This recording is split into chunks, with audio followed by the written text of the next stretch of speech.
What's going on, guys? Thanks for tuning in to another episode of the Ready Gold Standard podcast. And as always, I am joined by my guy Mike Andrews of Nothing But Niners. And tonight we got a special joint show with our guys over at Jaguars Fan Battle. We got Ammo and Josh in the building. We're going to have a great show for you guys tonight. Make sure you hit like, make sure you hit subscribe. Before I kick it off to the guests, Mike, how you doing tonight? Good, man, Zach. I don't know what you got me into. I don't know how this thing is going to go, but we'll see. I've been out doing my stuff on the Patreon side, throwing out constant content. The bye week was a little busy for a lot of us, but a bye week that I think both teams needed. Both teams are going to benefit from, and I can't wait to talk some football, man. We'll see how everyone else is doing as well, man. Yeah, it's gonna be a fun show. It's definitely gonna be a fun show. With that said, Ammo, how you doing? Give it a little introduction to our viewers if you can. What's going on, everybody? I'm Ammo. You can catch me on the Fan Battle Sports Network on Monday nights. We do an AFC South show where we run down the 4 different teams. You can also catch me sometimes on Jaguars Fan Battle like we're doing tonight. Sometimes we do these trash talk previews if we can find fans from another fan base that we're playing that week to do a little preview with. And then you can find me on Twitter at AmmoJags. All right, I love it. Josh, what's up, man? What's up? Yes, that's my real name, Josh Allen. I like to introduce myself as your mom's favorite Josh Allen when people ask me which Josh Allen I am. I've been in an abusive relationship with the Jacksonville Jaguars for about 25 years now. And only recently has it been somewhat fun to be a Jags fan. I'm here to tell you guys that the Jaguars are going to poop all over your team like bums in San Francisco like to poop on the sidewalks. So happy to be here. Appreciate you having me on. There's really no disagreeing with that. I've been to San Francisco and it's disgusting.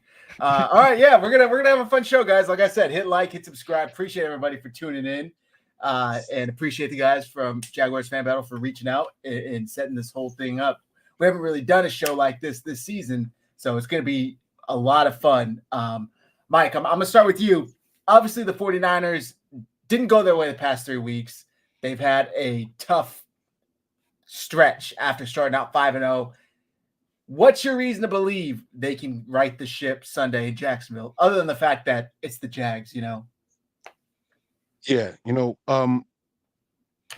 there's a lot of people coming back that the Niners really, really need. Not just people who can get a couple of yards here or there, right? But people who change the dynamic and the scheme of the game, right? We were missing Deebo Samuel for the last couple of games.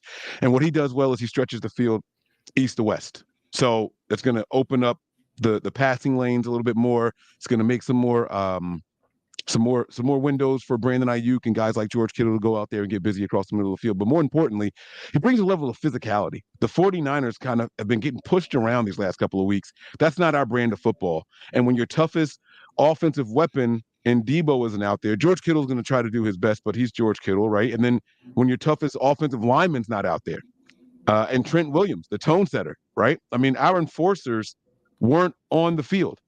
And I think that was the biggest thing that was missed. So looking forward, these guys are back. Well, at least Trent Williams back at practice this week. Deebo was back at practice as well. So hopefully those guys bring a little bit of energy, bring some vigor, and we can get a little spicy in Jacksonville. That's what I'm looking forward to. Okay. All right. I like that. Ammo. Josh. Trevor Lawrence. A lot of people are saying he hasn't really lived up to the hype. I don't know if I agree with that, but what's your take on Trevor Lawrence this season, and how do you expect him to come out Sunday against the Niners? Well, the people that say that Trevor Lawrence hasn't lived up to the hype are what we call box score scouts. And they don't watch the film, they don't watch the tape, so they don't see what Trevor does week in and week out. He also has a defense that's taking care of business and a running game that's taking care of business. So he doesn't have to put up these gaudy passing numbers to win games. When you're up multiple scores, you're not going to keep throwing deep down the field. You're going to try to burn the clock, and that's what they've been doing. So, yeah, his passing numbers are not looking like MVP levels, but he's leading a 6-2 team and doing it pretty comfortably so far. So, okay, I like that. I have every faith in him. Mike, let me toss it to Josh. Josh, we've seen the 49ers, unfortunately, get gashed a little bit in the run game. Travis Etienne dude looks like a second coming of Alvin Kamara. Do you expect that to continue Sunday? I'm hoping the 49ers defense is able to tighten up, but what do you expect out of ETN? Well, so the Jags are a curious breed, right? Doug Peterson has this philosophy of pass first, run second, right? So a lot of teams run to open up play action pass and other plays in their playbook, but the Jags really come out, they pass effectively, and then you see later in the game, the running game really goes into effect. They gas the teams a little bit. I do think that will continue. Travis Etienne is arguably our biggest offensive weapon so far this year. I think the thing that the 49ers should worry about is that the Jaguars have not had a complete offensive game all year, right? And that's where some of that criticism of Trevor Lawrence comes from, is because if you look at his stats, like he hasn't had a 500-yard passing game, 5 touchdowns, like some crazy statistical game. Now he has made throws that he needed to make, and et cetera, et cetera. But I think the if the Jaguars click on all cylinders on offense and play the game that they're capable of playing, I think they're just like the 49ers, I think they're a very hard team to beat. So I do think that will continue. I think that's going to be an emphasis. They're going to have to figure out a way to scheme time for Trevor in the pocket, because the Jags' biggest weakness on offense has been their offensive line, that they did shore it up with the trade for Ezra Cleveland from Minnesota. But really, it's how do they scheme with Travis Etienne to get Trevor Lawrence time in the pocket to make some of those deep balls? Because listen, whatever Trevor is or isn't long term, I don't care. Like all I care is, can he get us to a Super Bowl? Can he win us a Super Bowl? Right? If you go back and ask the Tampa Bay Buccaneers fans from the early 2000s, do they care that Brad Johnson is not in the top 20 of all time quarterbacks, or do they care that he won them a Super Bowl? Right? Like I think they care that he won a Super Bowl. Right? Of course, I'd love him to be one of the all time greats in the NFL, but we'll see. I do think you're going to see a lot of Travis Etienne, but I don't think it's necessarily going to be running. I think they're going to scheme some. I went to one of their open practices during training camp this past off season before the season started, and it was an entire hour and a half of screen passes and delayed runs and like these different weird, wacky plays that are really sort of run plays but not run plays. And I think if I had to guess, I think you're going to see quite a bit of that on Sunday.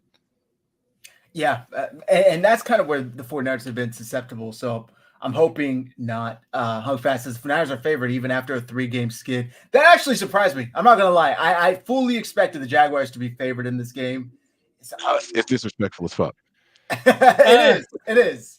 Yeah, it's at home for Jacksonville, both off after a bye. Jags are on a 5-game winning streak. Niners on a 3-game losing streak. I don't know, Josh. Why do you think it's not? I think so. The Jaguar fans have a long-running theory that the NFL hates us. They don't want a team in Jacksonville. They've never been fond of us. We never get good press. Usually, it's only bad press. Only last couple of years have we gotten any sort of positive traction. I think that's part of it. I think the Jaguars have played curiously this season better on the road than at home. That shellacking we got from Houston, where even a freaking fullback ran a punt or kick, whatever, back for a touchdown. So I think that plays into it a little bit. And I think a 49ers team coming in rested, Deebo Samuel coming back, Christian McCaffrey. I think the Jaguars defense gets disrespected. I don't think people understand that the defense has actually played much better than the offense this year in a lot of the games, with the exception maybe of that Houston game. So I think that all sort of plays into it. And I think people are seeing that the Jags offense has not had a real complete dominating game so far this year. I think you mix all that together, and I think that's why they're probably favored slightly. So. Okay. All right. And Chase Young too. I think, that's also the variable. No one knows what sort of role we know what role he's going to play. We don't know how impactful he's going to be. We don't know how the Niners are going to scheme him into their defensive plans. So that makes it hard to plan. How do you stop him? Right. What he can do, but how are the Niners going to use him specifically? Again, you mishmash all that together, and the Niners are slightly favored. But I'd rather be the underdog, to be honest, because I love drinking the tears of our enemies when the Jags beat them.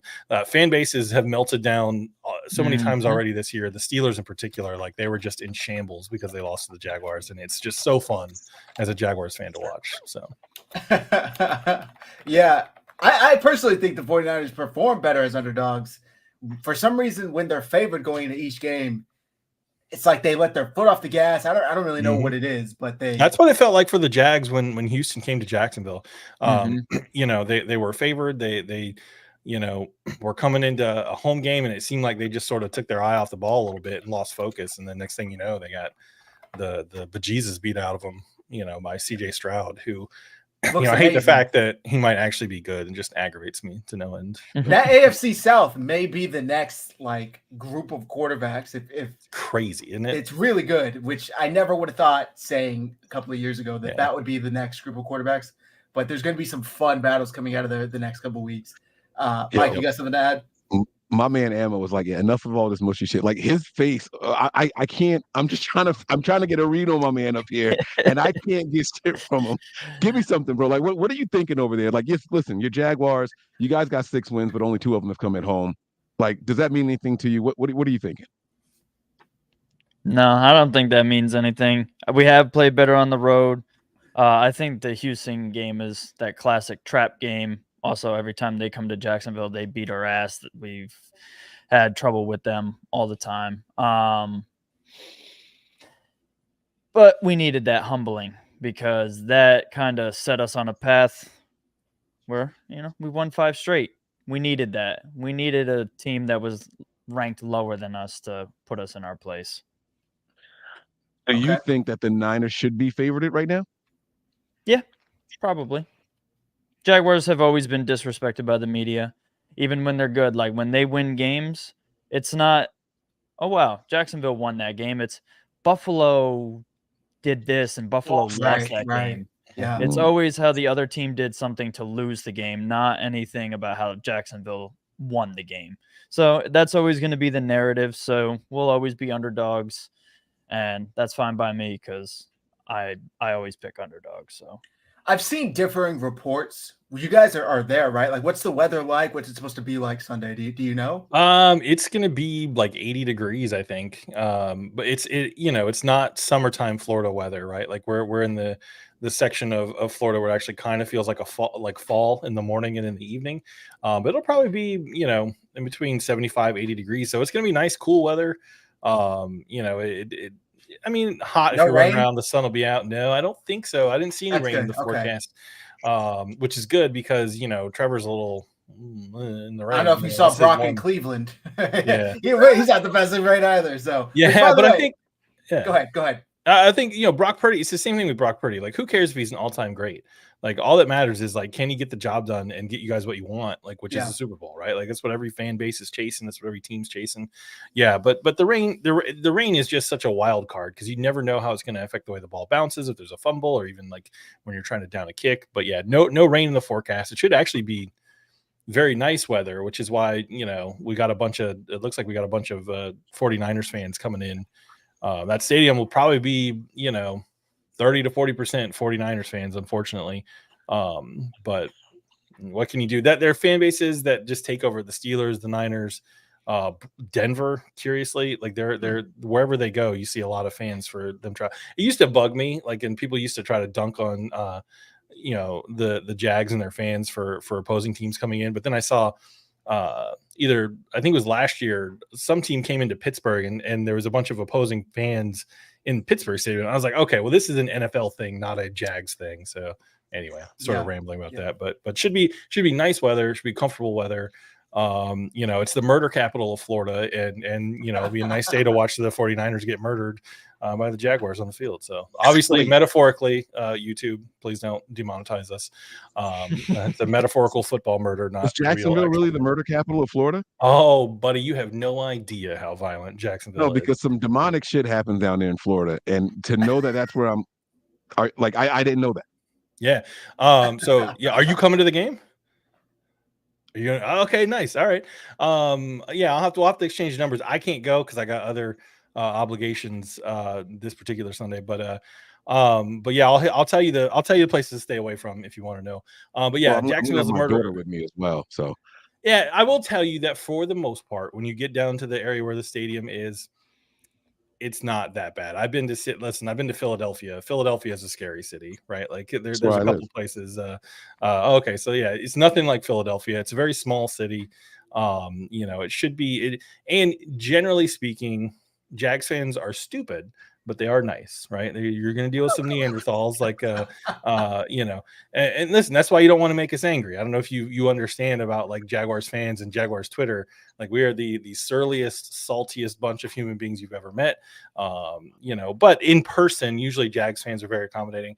And like if you tell if it's like your daughter's first time at the Jag Stadium and you tell some of the concessions people, they usually like they'll give her like a little pin that they give to the kids and everybody. It's usually a very good experience coming to Jacksonville to watch the games. But yeah, the city itself is pretty violent, but you should be fine at the stadium. Sounds good. Nice. One hack. I don't know if they let you. Sorry, don't mean to interrupt you. You can take food into the stadium. You don't have to buy the overpriced concessions. So if you take a gallon Ziploc bag, you can fill it with basically whatever food you want. And as long as they can see what's in there and make sure you're not bringing in any sort of quote unquote contraband, you can bring food in. Yeah, because the concessions there are not. They're fine. They're fine. They're not. I wouldn't qualify any of it as good unless you're in some of the fancier sections of the stadium. Then you have some better options. But I mean, it's fine. But yeah, you can bring food in. I used to have a guy when I had season tickets. He would bring in chicken wings. And he had them just slathered in barbecue sauce. He just had a gallon bag of chicken wings. And he would just sit there eating his chicken wings during the game. Yeah, this is going to be incredible. Yeah, this is going to be absolutely incredible. This is at least it's not like $27 for a cheeseburger like I paid at Levi's 2 weeks ago. It won't be that bad because this is Florida and we don't have quite as much taxation and inflation as in California. But I mean, you're probably going to spend for like a burger and fries, it's probably like $18, and then probably like another $6-7 for a drink. Like for the whole thing together, you'll probably pay close to that much. But there's also cheap concession stands. So there's a gas station called Daly's. I don't know if those are in California or not, but there's an amphitheater attached to the stadium. So like there's actually a concert venue, and beforehand they'll usually have a band and some events going on down there. So if you get there early, you can go check that out. They have a covered practice field where they usually have like the punt, pass, and kick stuff for kids to go do. So if you get there early and you're looking for something for your daughter to do, there's some cool stuff there. But inside certain parts of the stadium, they also have basically what's a gas station concession stand. So not only do they have food, but they have like M&Ms and snacks and chips and bottled water and whatever. So they actually they have pretty good variety. Like people dog on the Jag Stadium, and there are some bad things about it, but there's some cool stuff in there too. So. All right, so let me ask you this, and I need to hear it straight because obviously my judgment's clouded. I'm a Niners fan. I'm hyped about Brock Purdy, right?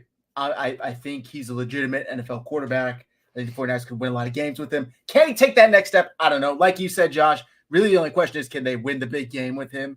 What's your take on him, like as a whole right now? Brock Purdy? You want an outside looking in? I want an outside look, a tough look, a realistic objective, because clearly I'm going to side with him and I'm going to say, yeah, he's a real deal. But as a Jags fan, what's your take on him? I'm going to say this, and it's going to sound disrespectful, but I don't mean it in a disrespectful way. Outside looking in, and I will admit to you, like I've seen bits and pieces of games like on NFL Red Zone. I have not watched very many 49er games from front to back, right? So take what I'm about to say with a grain of salt. I think his upside is what you saw in Nick Foles when Nick Foles took the Eagles and beat Tom Brady in that Super Bowl, right? And back in 2017.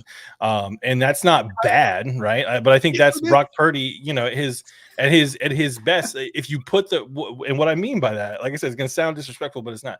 If you put the right staff around him, you put the right personnel around him, the right people around him, I think Brock Purdy is good enough to go and win you a Super Bowl.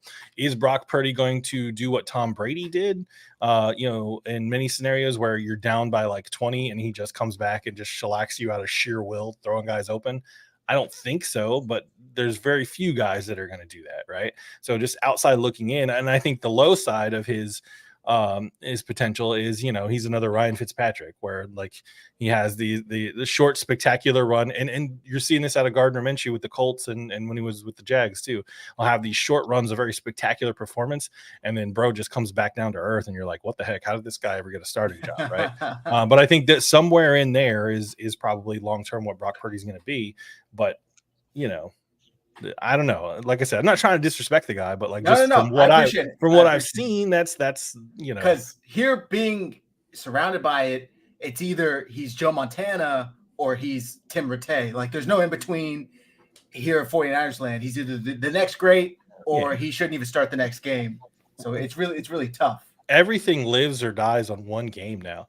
Everybody makes these grand extrapolated theories of what somebody's going to be over the course of their career over one game. Right now, the fan base that I hate the most in the universe is the Tennessee Titans, but a close second behind them are the Houston Texans. And the Houston Texans this year, like these guys, every time CJ Stroud like looks at a football, they're like, oh, he's going to the Hall of Fame. He's a Hall of Famer. These guys act like they've won 4 Super Bowls in the 4 games that they've won this year. And that's sort of like what you see with everybody. If a quarterback has a bad game, oh, he's the worst guy. We got to bench him, get him out of here. We got to tank for Caleb Williams or whatever. You hear a bunch of fan bases saying that about a bunch of quarterbacks. And a quarterback has a good game. Next, all of a sudden, like you said, he's Joe Montana. And I think this is what I've said about Trevor Lawrence. I like Trevor. At first, I had a lot of questions about Trevor and what he was going to do. Over the course of someone's career, over the course of a season, you can then look back and say, what did that person do over the course of the season? I think Brock Purdy has had a rough stretch of games, but a lot of very good, great quarterbacks have had stretches like that too. So I think by the end of this season, you'll be able to look back and say, I think you'll know by the end of this season whether Brock Purdy's your long-term solution or not, right? Like if he continues to have the games he's had the last couple of games, then I think you got a question mark there. If he rallies and you guys making the playoffs again and make a run, then I think you can start to say like this guy's had two runs of success that have led to playoff appearances and hopefully playoff victories. Like what the heck else you want from a quarterback at that point other than a Super Bowl win, right? I feel like I'm talking a lot. I'm gonna say one last thing and I'm gonna shut up because this is y'all's show also. I get very aggravated with fan bases that like have 2 back-to-back playoff runs and then act like the sky is falling. If they don't make it all the way to the Super Bowl. I don't think that people realize how much Jags fans would love to have 2 seasons where we make it into the playoffs and have a playoff run, right? So I think a lot of people take for granted just how hard it is to be successful long-term in the NFL. And, but like I said, by the end of the season, I think you'll know for sure, but I think Brock's got potential, but we'll see. Mike, anything to add? No, I want to know what Ammo thinks of Brock now. Now I want to know what Ammo. Okay, yeah. I've never asked Ammo this question. By the way, can I just say real quick? I've never heard anybody outside of probably a Jags fan say the Titans and the Texans are the worst fan bases in the NFL. That's wild to me. I watched Niners fans get like spit on and pissed on when they went to Philly in January. Like I've never heard of that, but I don't have that experience, so I don't know. They're bad. They're bad in a different kind of way. Yeah. Like they're completely delusional. Obnoxious, delusional. Will Levis is better than Tom Brady already, if you're wondering. Okay, all right. Now, where's Brock Purdy on that list, Ammo? I don't believe in Brock Purdy at all. I think that he's a product of a very good system with a very good coach with very good weapons around him. And as long as that's the case around him, they'll be able to be a competitive team. But a lot of why they've been able to be such a dominant team is he has a lot of turnover-worthy plays that don't end up in turnovers, and that's keeping them ahead of schedule. Over the last couple weeks, those turnover-worthy plays have started to actually turn into turnovers, and that's going to be the problem. Is if he plays perfectly, he's a solid, okay quarterback, mid-tier, maybe slightly above average when he's playing well within that system. But when there's that little bit of adversity or those turnover-worthy plays that he likes to throw, like when that starts tipping, I don't think he has that factor in him to overcome that kind of stuff. There are certain quarterbacks that have that element in them that they can throw an interception. They could throw 2 interceptions and they can battle back and they can come back from that. I don't think Brock Purdy has that in him. So I think when things are going perfect, that's why he looks really good. But I don't know. I don't see the skill set for him to be a long-term starter level quarterback. Okay. I'm not mad at that assessment, right? Because it's so little. What I think is funny is a lot of fans, he played really well for the better part of 10, 11 games, 12 games. And everyone's like, pump the brakes. We don't know if he's actually good. And then he struggles for like a collective quarter and a half for the past 3 games. Because unfortunately, he did play well for like the first 3 quarters of the last 2 or 3 games. The Cleveland game, I don't think he played really well at all. But Minnesota and against Cincy, I thought he played well for most of the game. Then he just shit the bed come the 4th quarter.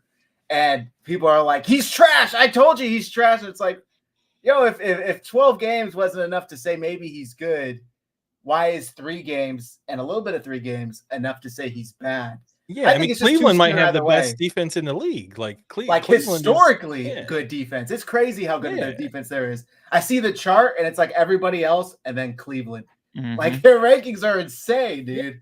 Yep. Yeah, and vice versa. Everybody's down on Trevor, and I get the criticism statistically. Like, but I'll tell you the reason that I believe in Trevor Lawrence, and then I'd be interested to hear y'all's opinion. On what outside looking in, your impression of Trevor Lawrence. I was in the stadium for that playoff game against the Chargers last year. Oh God! And I'm telling you, we're sitting there at halftime. I'd paid so much to be there that no matter what happened, I was not leaving. Like I'd paid all that money. I'm sitting in those seats. And nobody there, I don't think there's a Jags fan alive that if they're truthful that were there or watching on TV that told you that they had full confidence that the Jags are going to come back and win that game.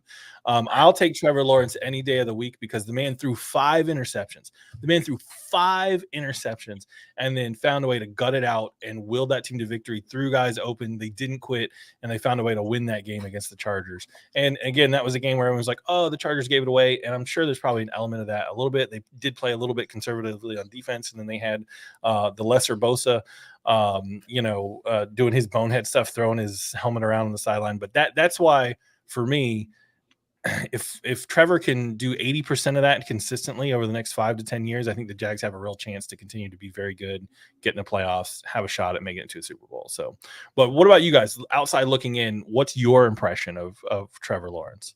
Mike, check down Charlie with a respectable deep shot every once in a while. I see from the outside looking in. Now, I have not watched you guys nearly as closely as I've watched other teams. So let me be very clear with what I'm saying. This is what I don't know if you guys remember the Niners were looking for a quarterback at the time and everything. And he was one that I was like, I mean, we could win with him because of the scheme and everything, right? If he were to be here, I thought that. But I never saw anything special about the guy. Never. And I think a lot of his yards and all that probably come the same way in the NFL, but that's also the NFL game.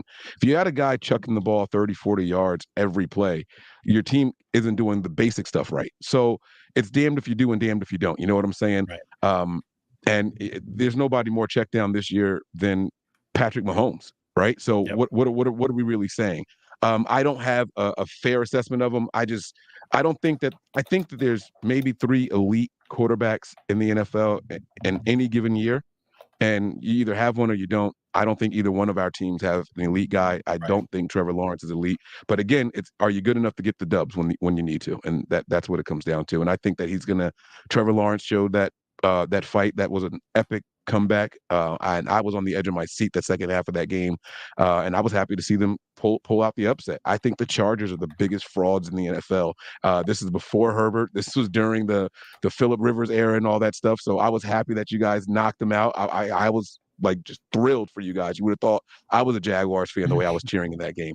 But I don't know that you said if he can be 80% of that, I don't know if we've seen that anymore from him. But again, I haven't watched closely enough. Mm-hmm. Yeah, I think part of it's scheming. I think Doug Peterson's offense, a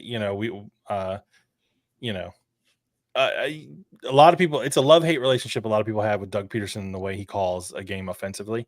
And it's one of those schemes that, like, when it works, like, it really works. And then when it doesn't, like, it's glaringly obvious that, like, the scheme and the plan is not working. But I think the Jaguars proved last year, and this goes beyond Trevor. And then I'm curious to hear, your comments on Trevor too. The Jaguars just have this quality where it's like, no matter what happens, they just don't give up. They don't blink. They don't seem to panic. They don't seem to, you see a lot of teams, like, sometimes it's just not your day. Even in that Texans game, like, they were fighting. They weren't fighting effectively, but you could tell, like, they had not, like, rolled over, right? Like, everything was going wrong.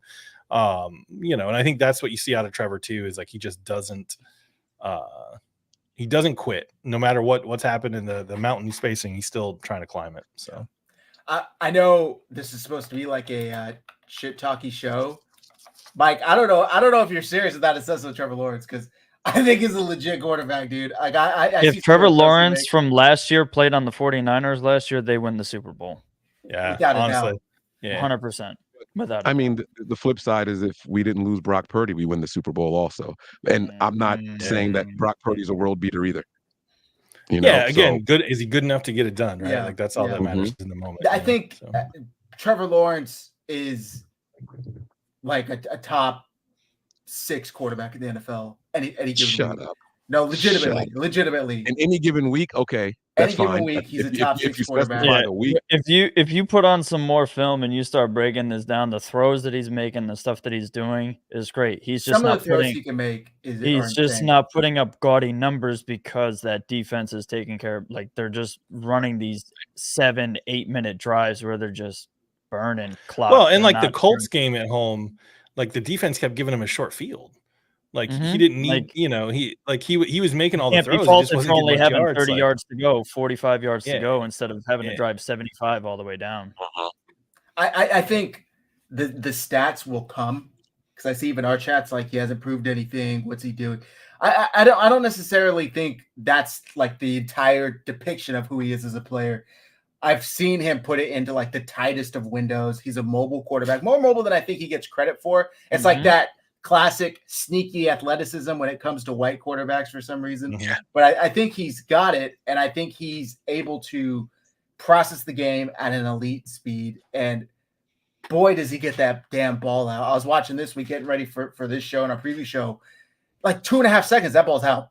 And we saw what that did to the 49ers when Kirk was able to get the ball out in like 2.3 seconds. If he's getting that ball out in under 2.5 seconds Sunday, the Niners are in a lot of trouble. That's why there's like a lot of those screens. They run a lot of that stuff because, like Josh said earlier, the interior part of the offensive line has been a problem all year long. So that pocket's getting pushed from the middle. So he's got to get that ball out quick, or we're going to be in a bad spot. So it's kind of out of necessity.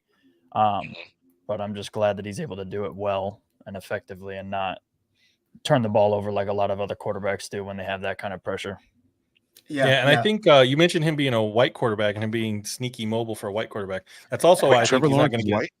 Yeah, that's also why I think he's not going to get sacked. That's why he's not going to get sacked very much by Bosa, because we all know the joke about Bosa loves to sack black quarterbacks. Such a weird, wild I saw him get asked what he did during the bye week, and he began to answer, and he was like, "You know what? I'm not going to tell you." Yo, the replies to that tweet. I don't trust you guys. I don't trust you guys. The replies to that tweet were insane. Some of the craziest shit people were saying he was doing. Yeah, I actually saw somebody on a Twitter conversation talking about that, because I was, I look at the other team's Twitter, and somebody did the the meme of, like, you remember the old Hulk Hogan meme where he's writing NWO, but he's got the One was like Nick Bosa during the bye week, like he's writing. And I was like, oh my god! And then I was like, I gotta log out. It's like I can't get involved in these conversations. I saw somebody reply the gif of that guy holding that podium walking out of the Capitol on January 6th. Like, dude, some of this shit was hilarious. I saw. It's funny. Yeah, I saw somebody had memed him into being like security at a Trump rally, like like he's. He took a shift as a security guard for, it's like so stupid but funny. Yeah. It is funny. Man. I don't know why people get upset about this. It's just funny. We can laugh at this shit, guys. Yeah. All right, I want to ask you guys about the receivers, right? Because you get Ridley, and look, when you guys gave Christian Kirk that contract, I was genuinely pissed because Debo was due for a contract that same year, and I thought the Jaguars fucked the wide receiver market. Leave it to Trent Baalke to come out here and stab the 49ers once again. But looking back, the contract's actually been pretty good. Christian Kirk has lived up to it. Playing well. He's been playing well. He's been playing extremely well. The numbers are there. The stats are there.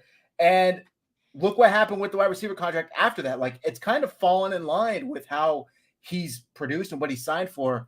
What's your guys' take on the Jaguars receivers, and how confident are you in their ability to beat the 49ers secondary come Sunday? Josh, I'll start with you. I think the wide receivers are one of the strong suits of the team. Ridley, Zay Jones. Zay Jones is, I think, very underrated. I think people don't understand. Now, Zay Jones had a knee injury. We don't know if he's going to play. He was limited in practice, so we'll see. But I think in general, the wide receivers are one of the strong points of the Jags offense. Christian Kirk is one of those guys. When that contract was signed, I was telling everyone that Trent Baalke should be fired. Like, I can't believe this guy threw all this money at this dude.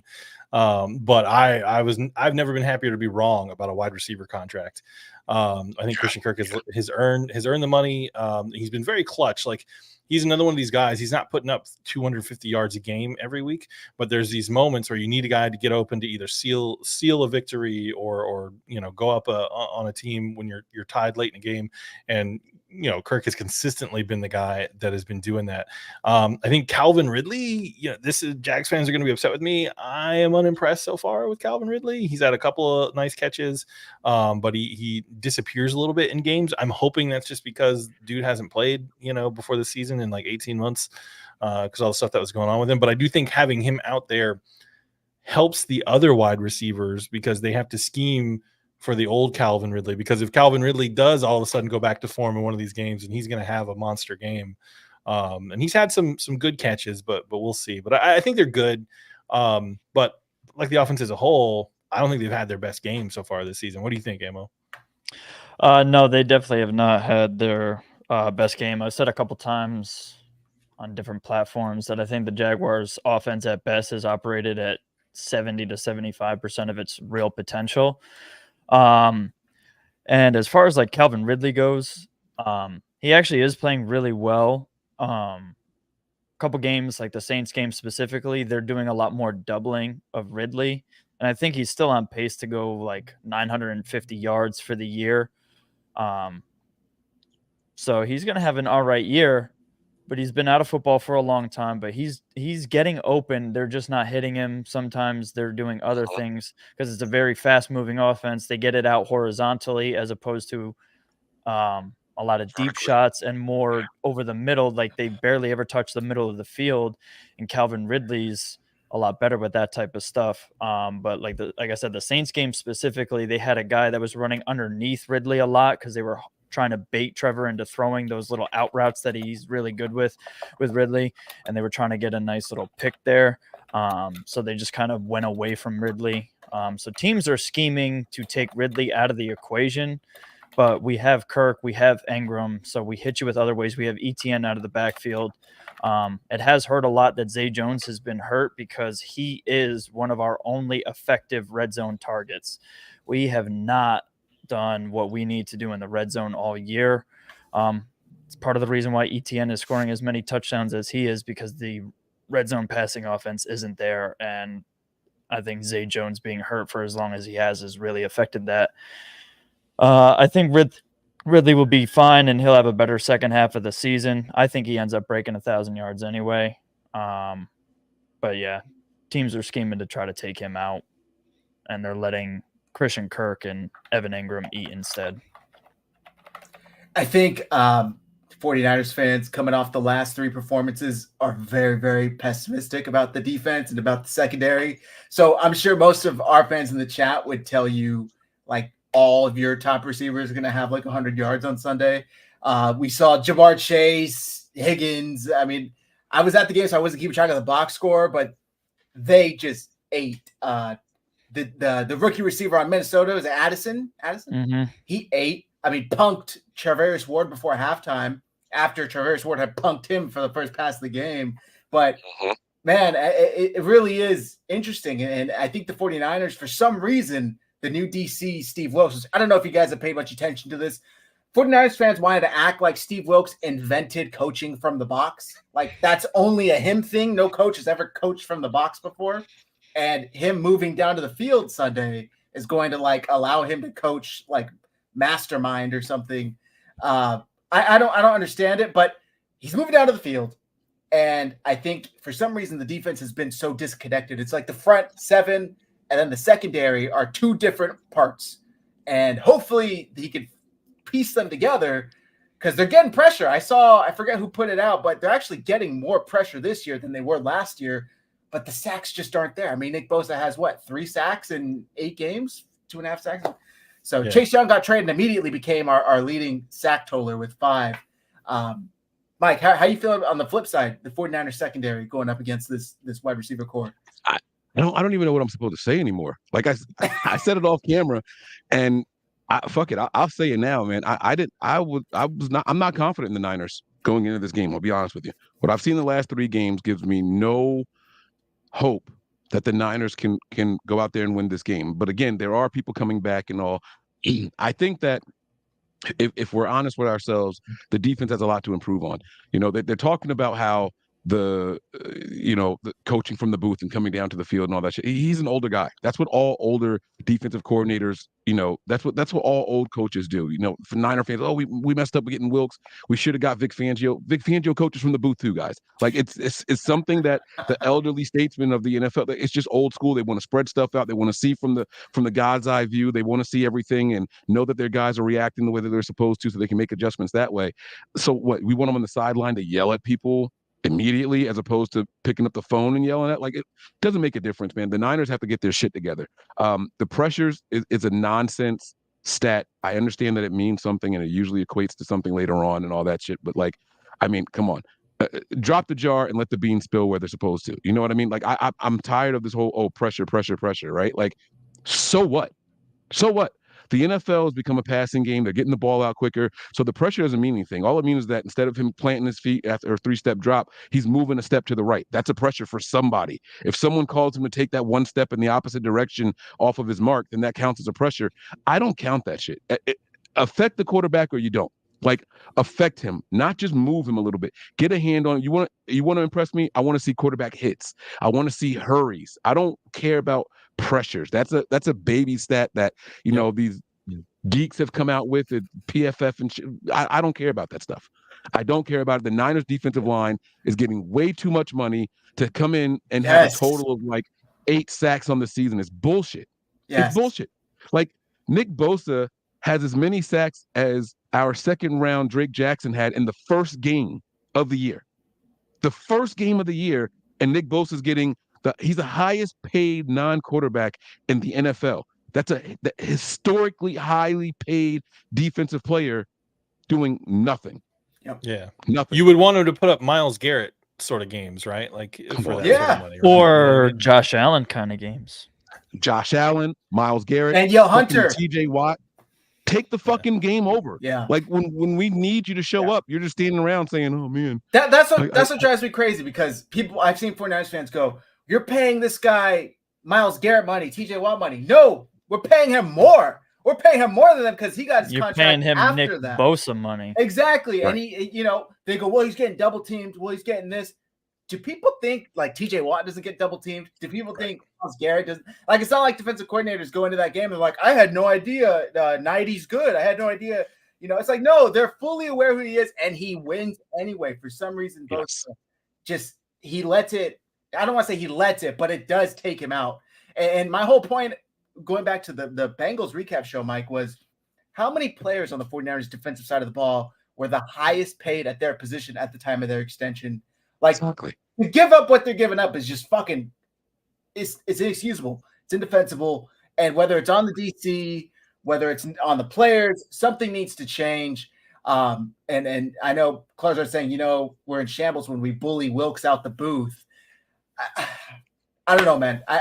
If that's where he's most comfortable, why would you want to change that? Like, if you're telling me that's the best he was doing and now we're going to make him uncomfortable on top of that, I'm not looking too forward to this, but I don't know. The only thing I could think about is the leaders of the defense were like, "I don't like him up there and I want somebody to talk to." Because I know people are like, "He's not D'Amico. He's not Sully. He's not going to rah-rah the guys." Maybe that's not what they're fully aware. It's not like they've never met the guy. They know what he's like. Maybe they just want to have that communication. I don't know, man. It's like the precursor to getting fired. You see in college football all the time. We're moving him down to the field. We're moving him up to the booth. And then the next thing, it didn't work. Right. Yeah. Got to make it. All right, guys, I'll come down to the field. Yeah. Like who cares? Yeah. Who cares? Like, what are we doing? What are we doing? And this comment here at 849, yeah, that one right there, right? Bosa's fine. He lead the league in pressures. If that were the case, they wouldn't have gone out and got a Randy Gregory. They wouldn't have gone and traded for a Chase Young. They are not happy with what they're seeing from the defensive line, and that includes Nick Bosa. He's not fine. He's not fine. There's something that's not the same this year, and he's been being double teamed since he was drafted.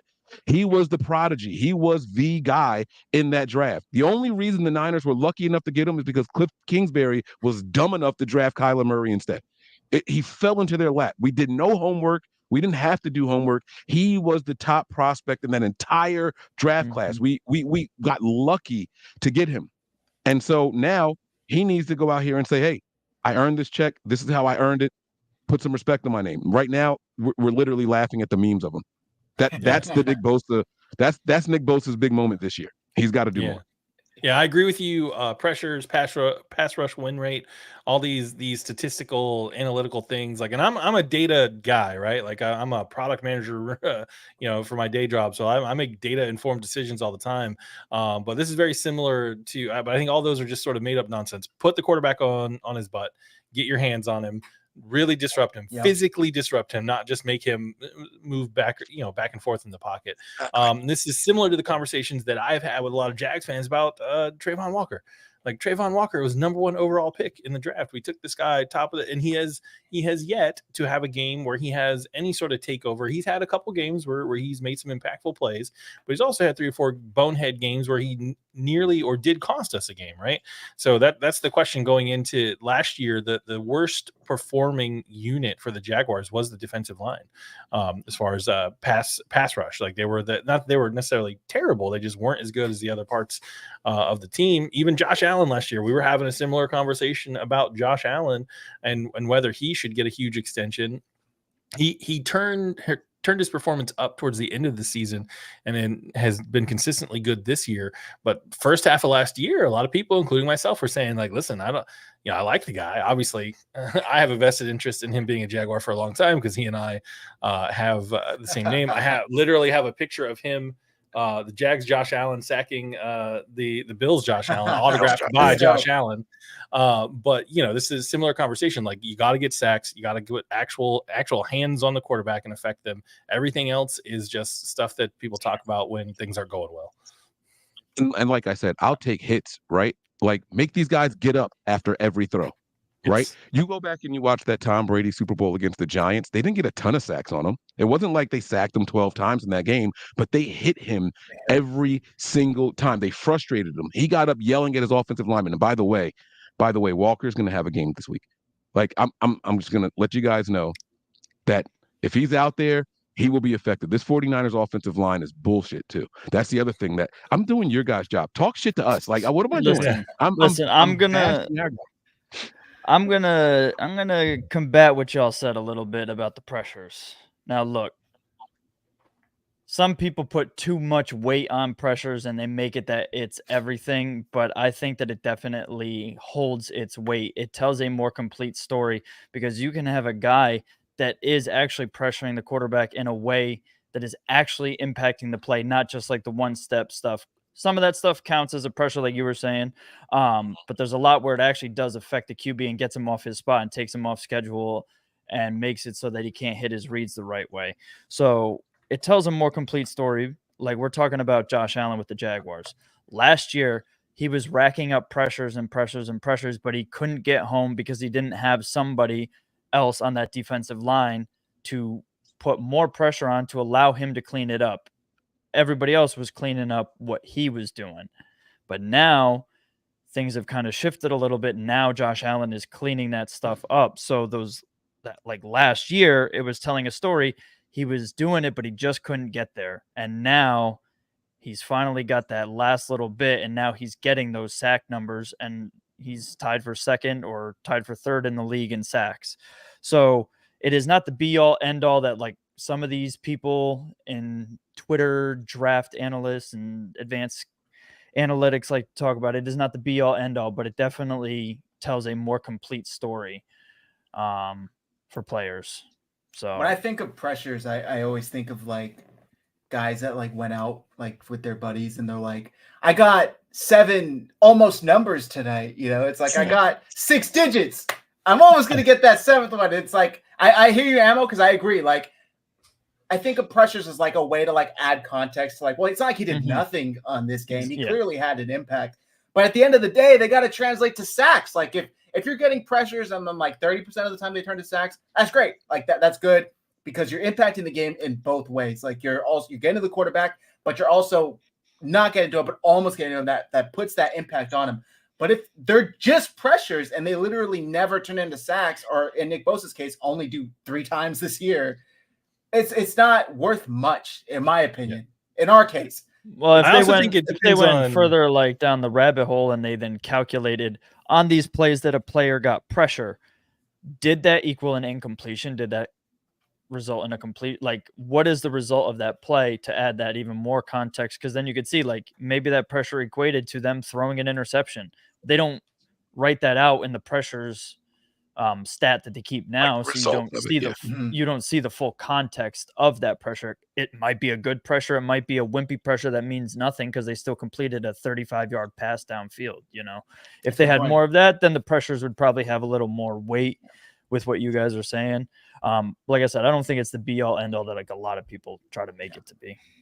I think it depends on the situation too. Been out last week. Sorry, just real quick. Watching Joe Burrow get arm, bear hugged by Eric Armstead, hit by Bosa, and then just spin out and hit a receiver 20 yards down the field. They both got pressures on that play, but like Amo said, if you don't get the end results, go ahead, Josh. Go ahead. Yeah, I was going to say, like, last year, the last game of the season against the Titans to seal, the AFC South championship for the Jags. If you look at Josh Allen's stats in that game, he didn't have the craziest game, but he made a play when it counted. That strip sack of Josh Dobbs that was picked up and taken in for a touchdown. Like that's part of it too. Is like the pressures that they are getting, the sacks that they are getting. Like, is it when it matters the most, right? And that's, and I haven't watched enough of the 49ers defense to tell you, if the defensive line is getting them, getting pressures and sacks when it is crucial. But I can tell you the Jags have been doing that. I think the Jaguars defense is what you guys should worry about, honestly, more than the Jaguars offense.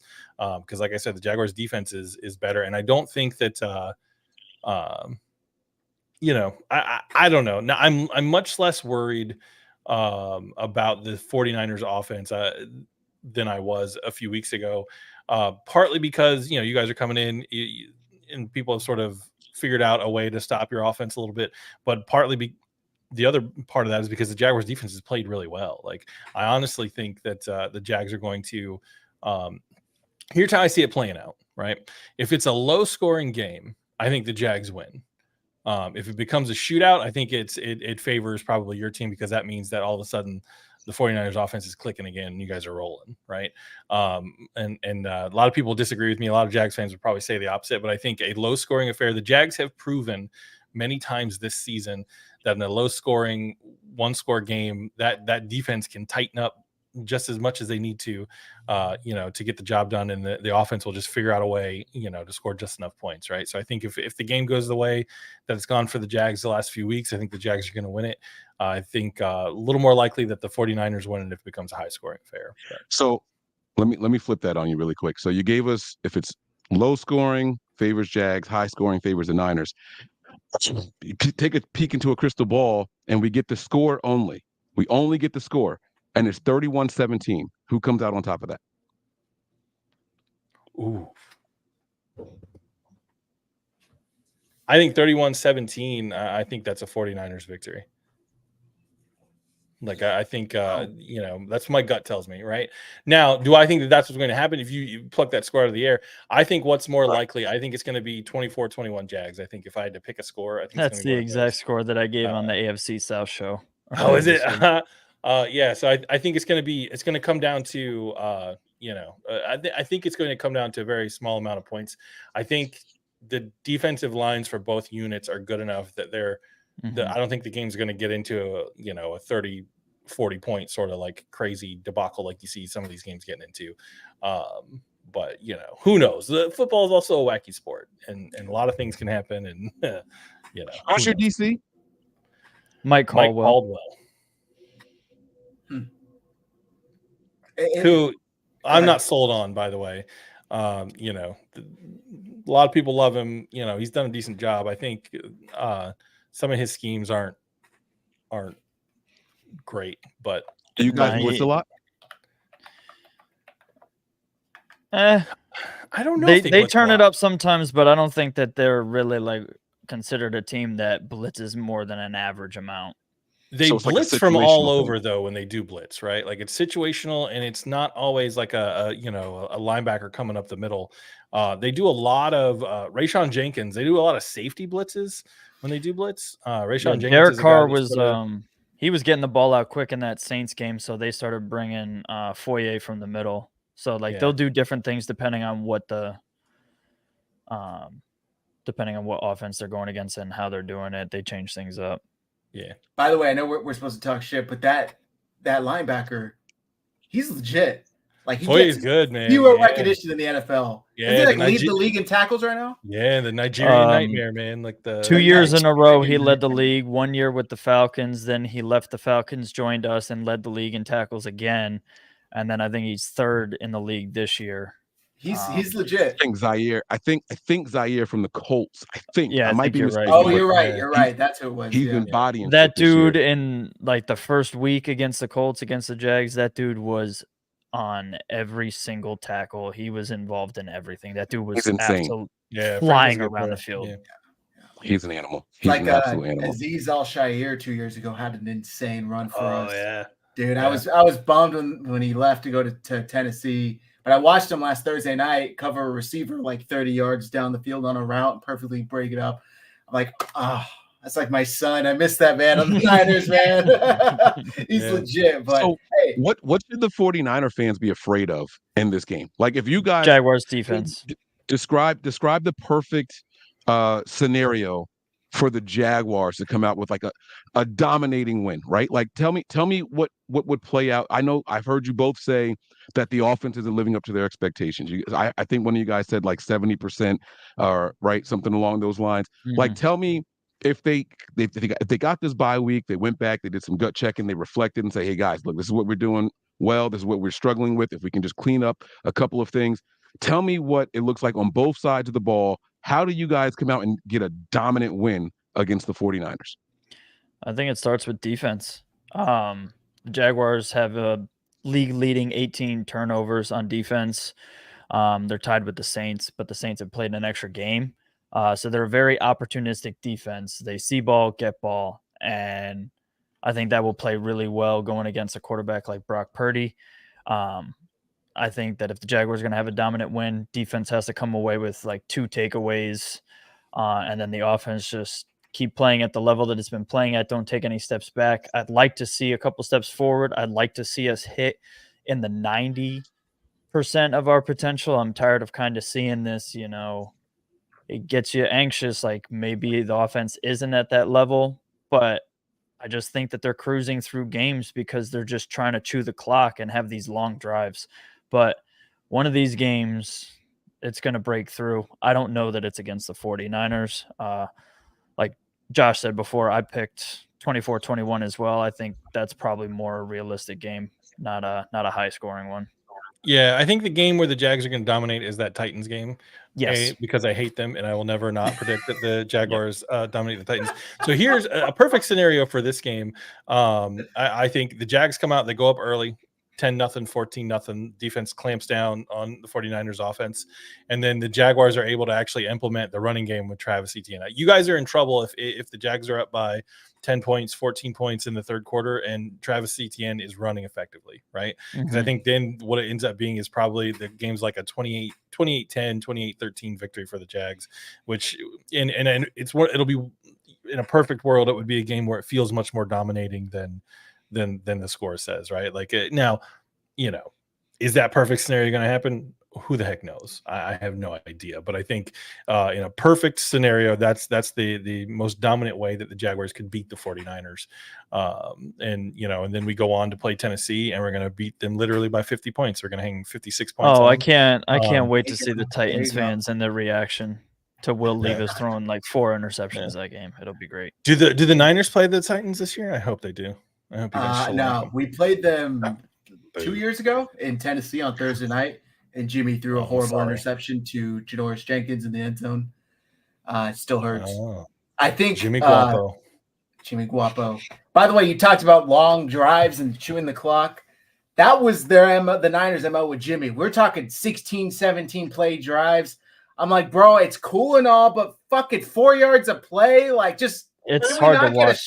It's frustrating, yeah. Yeah, like so many things need to go right each drive to get 7. And Josh, you mentioned you don't know if it would go perfectly. It just went perfectly for Cincy against this same 49ers team 2 weeks ago. Like they get 8.5 yards on first down to start the game, and then they can't get 1.5 yards in the next 2 downs. They punt. Cincy goes, they score, they go up 10. And then later in the game, it's a 7-point game, going to tie it. Brock throws a boneheaded pass, shouldn't even been thrown because there was an illegal man downfield. Jermaine Pratt makes an insane play, tips it, catches it, intercepts it. And then the very next possession, Brock throws another interception. Like it went perfectly for Cincy. So I wouldn't say it's too out of the question to say it's not going to go perfectly for Jacksonville. I agree with Hunk Fat here. If the 49ers don't score first, it's going to be tough for them. This is not – granted, I'm saying this because this is how it's been without Trent and Debo for the last 3 weeks. It's looking like at the very least they're going to get Debo back. They might also get Trent back. He practiced today for the first time, Trent Williams. They haven't been able to come play from behind. So as much as I like to talk shit about the Cowboys and say they're front runners, kind of fucking looks like the Niners are front runners. Like they have improved an ability to fight from behind. So we clowned on Dallas for being front runners and beating all these shitty teams. That's the best team we've beaten. Like we haven't been a better team than Dallas this year. So maybe the 49ers are the real front runners here. And after that, Dallas has looked solid. The 49ers have not looked that good. So it's crazy, but that was the best showing. You would think it would just progressively go up and up and up from there, but it just kind of fell off. So yeah, I mean, most seasons where teams are a roller coaster ride. I'll just say briefly, I think we can all agree that the Cowboys suck, and their fans are terrible. And I will say this: Blake Bortles is a better quarterback than Dak Prescott has ever thought about being. It took Dak Prescott many years to get the amount of playoff wins that Blake Bortles had. So suck on that, Cowboys fans. I hope there's some Cowboys fans listening, and I hope you hated everything that I just said. They're everywhere. So I'll flip the question to you guys as 49ers fans, people who follow the team. What should Jags fans be worried about from your team, and what's a perfect scenario for the 49ers to get a victory on Sunday? Mike? Now that's scary. Now we're talking. Now that's scary for you guys. With Debo coming back, we have a healthy Ayuk. We have a healthy Christian McCaffrey. We've got George Kittle. We've got Brock Purdy, who, for all intents and purposes, Kyle trusts more than any other quarterback he's had as a head coach here. If they start clicking on all cylinders on the offensive side of the ball, we are one of the scariest teams in the NFL. There's no doubt about it, right? I mean, Zach just talked about the Cowboys game, and we put up 42 points in the game that we benched our starters in the fourth quarter, right? Like we were that dominant in that game. But the flip side is we just lost a game where we punted once, right? Like what does that even mean? You know what I'm saying? Like the Niners just are so night and day. But in a perfect world, they come out, they control the clock. They have a really good 1-2 punch with Christian McCaffrey and Jordan Mason, not Elijah Mitchell, with Jordan Mason. And they use Debo to stretch your defense out horizontally, so that way we can get those short passes and the yak that we're known for across the middle to guys like George Kittle and Brandon Ayuk. Right, we do a lot of disguising and things like that, and make it look like a run play, and then we split everybody out wide, and all of a sudden it's like, who's going to get the ball? Where do we go? Which player do we double? Right, that's what the Niners are really, really good at. But without Debo here, they seem like they just weren't able to even come close to that. That's on the offense side of the ball. This offense, I don't care who the defense is, when they're firing on all cylinders, 30 plus is what this offense does. On the flip side, this defense has too many good players in the front seven to be as bad. And I'm saying bad, kind of tongue in cheek, right? Like 19 points to the Browns, we should have won that game, right? If we went into that game and we said the Browns are only going to get 19 points, check the dub, right? Like it's easy, right? Yep. That's what I would have thought. But no, 22 points the following week, check the dub, right? The Niners should have done that also. wrong again. If this defense is firing the way that it's supposed to, if Chase Young is that difference maker, right? So now we got a guy who's good against the run as well as getting after quarterbacks opposite of Nick Bosa. Now all of a sudden they got to double those two outside guys. You're going to create a ton of one-on-one matchups on the interior, which is where the Jaguars offensive line is struggling, if I'm not mistaken. You guys can correct me if I'm wrong, but from the little bit of film that I went back and watched this week, it seems like you guys, that center guard area, it looks like the guards specifically. The well, solid, I will tell you that the guard position has kind of been fixed. The best offensive lineman that we've had all year has now been slotted in at left guard, and that kind of has been alleviated. Help a little bit. Center is still questionable. Right. But the Niners go out this offseason and they get the best free agent defensive tackle on the market in Javon Hargrave, right? This guy's coming off of a double-digit sack here, by the way. His only one, by the way, right? His only double-digit sack season in his entire career, and boom, did he cash out at the right time, right? But the guy next to him is Eric Armstead, who got a huge deal, coincidentally, following his only double-digit sack year. If we can just get these guys to wake up and show some kind of competence in the middle of that defensive line, the Jags are going to be in for a really, really long day. They're all good against the run, supposedly. They're all supposed to be decent at pressuring quarterbacks, right? If it all comes together, the liabilities in the secondary should have they should have it easy, right? If the pressure's getting there and we're hitting the quarterback and we're sacking the quarterback and we're disrupting T-Law, like if we're going out there and we're doing that, we should be okay even on the back end. That's the perfect scenario. The front four gets home, you leave 7 back in coverage. Just go with the 4. I don't want to see any fancy ass blitzes or anything like that. I want to see the front 4 going out there and doing the damage so we don't have to send extra people. And now when Trevor Lawrence is looking at 2 wide receivers and a tight end, it's like, damn, everybody looks like they're double covered out here. We should be playing the numbers game. And that's how the Niners go out there and dominate this game. That's the only way they do it. The front 4 has to get home. If we're relying on extra pressure from people in the secondary, the linebackers, it's going to be a long day. Yeah. Just to add to that too, my version of seeing the 49ers win, and if it goes perfectly to answer Josh's question, 1, Brandon Ayuk is targeted early and often. Like against Minnesota, he was electric the whole first half. Didn't get I think he got 1 target on a broken play in the second half. Last week was great. He was all over the field. Unfortunately, had a ball bounce off his face mask. Probably cost 49ers 3 points before half. But, I mean, he had 100-plus receiving yards. He's playing as well as anybody right now. So I think if Brandon Ayuk is targeted early and often, and on the flip side, defensively, if we see dividends pay off on the trade, we see Chase Young start getting sacks. We see Nick Bosa teaming up for sacks. If they have 2, a sack or 2 each, it's going to be tough for Trevor Lawrence because, like I said, he's getting the ball out in like 2.5 seconds and less this season. They can push that number to just about 3. I think the 49ers have a pretty good shot at winning this game. And most importantly, taking the ball away. I know the secondary for the Jaguars, I think, has forced the most turnovers, you guys were saying, or to very near. Yep. The Niners, for a second, I don't know if that's still the case, we're leading the league in interceptions. So they can continue to get that done. Fred Warner is a fantastic player, but he's also really good in coverage, and he's got a couple picks this year as well. So if they turn the ball over, most importantly, score in the first possession. Don't start by going 3 and out. Don't start in a hole. It's going to be good. And most importantly, if Trent and Debo are back, or at the very least Debo. But, man, my main problem with this team, and then I'll let you go back real quick, stop fucking counting on Brock, who's the youngest player out of all your entire team, to win it for you. Like, there are so many highly paid players on this team. It should not be dependent on Brock. I'm fully aware he's the quarterback, and at the end of the day, it does come down to him to make the throws. But it just pisses me off how many times they put him in that situation already because this team's too good to be in that situation. Yeah. Go ahead, Mike.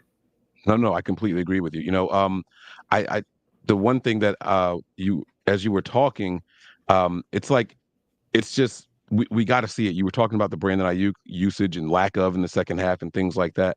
I think with Debo there, teams are going to focus on him. Teams know what Debo means to the 49ers. If nothing else, he is an emotional spark. So they want to try to eliminate him. But focusing and successfully eliminating Debo, still results in 30 points. We had a game this year where Debo had no receptions, 3 carries, 3 yards, 30+ points, right? Like that's just what he means to this team. So getting him back out there is going to be something that we really, really have to do. And I want to go back to something we were talking about probably like 30 minutes ago with the pressures, right? I want to be clear when I say fuck the pressures, but my second favorite Nick Bosa game came against the Saints in 2019. He had no sacks, but he was hitting Drew Brees all the time. I mean, every single snap. It was if he couldn't put his hands on Drew Brees, he was putting the ass of the lineman in front of him in Drew Brees' lap. It was the most disruptive I have ever seen a defensive player, other than that game that he had against Cleveland, where he was just all over Mayfield, right? But like but where is that? Where is that? I want to fast forward though, like, and I hate to do this because I'm not the analytical guy, but these teams don't get to play each other often. They don't. It's the AFC, NFC thing and all that, right? But we've played each other 6 times. The Niners have won 4 of those games. Coincidentally, the last 4, and I'll never forget the big one, the one that to me was the most important. You guys called it your hat and shirt game. This was the year that you guys had was it Ramsey? Yep. So you guys had Jalen Ramsey over there, right? Yep. Yeah. We had Jalen. Was it part of the reason you made us pay Jimmy? Yes. Was it the year after we had the AFC Championship run? It was Christmas Eve game. Yep. It was a Christmas Eve game, and you At guys Levi's. were like heavy favorites. You guys were coming in, and you guys were playoff bound and all, and the Niners went out there and just handled business. We dink and dunked all over the field. The Niners, like I said, they're up in this series 4-2. I think 148 to like 107 points for the two teams. But the reason why I hate mentioning things like that is because neither of these teams are the same. It's not the same roster. It's not the same quarterbacks. It's not the same coaches. It's not even the same GMs now, right? Trent Baalke, this game is going to mean a lot to him. This game is going to mean Revenge a whole game. lot to Trent Baalke here. And I think that they're going to have a little bit of extra motivation coming into this one. I want to know from our 2 guests here, I really want to know if you could pick one player on your team to have a career game. On either side, you only get to pick one though. If you could pick one player to have the game of his career that would drastically swing the outcome of this game, what player would it be? And what do you want to see them do? Trevor Lawrence. Yep. I want 500 yards, 5 touchdowns, right? Like if I'm picking one player to have a monster game, right? If Trevor Lawrence puts up numbers like, listen, I'm not saying he will, but if Trevor Lawrence puts up numbers like that, you might as well pack it in now, boys, because you're not beating Trevor Lawrence and this Jags team if he's putting up those sorts of yards. I want to see that for 2 reasons. A, because I would love to see Trevor ball out so people will shut up about Trevor. But I also want to take that and shove it in the face of every Houston Texans fan. So shut up about CJ thank Stroud. you. So that if it's one player and one player only, it's Trevor, hands down. I don't know I think Ammo agrees, but I'll let him speak for himself. I 100% agree. I'm going with Trevor Lawrence as well, and for pretty much the exact same reasons. These Houston Texans fans that he's referring to seem to believe that CJ Stroud's success and Trevor Lawrence's success have an inverse relationship. So if CJ Stroud has a career game, Trevor Lawrence is now automatically a terrible quarterback. That is, they were on a bye week. We're on a 5-game win streak. Like, he's not playing bad. Sure, he's not putting up the gaudy numbers like we've talked about a couple times, but they're winning and they go on a bye and CJ Stroud has this game. And now all of a sudden, yeah, dude, I don't even think Trevor's like a top 15 quarterback in the league. I don't see it in him.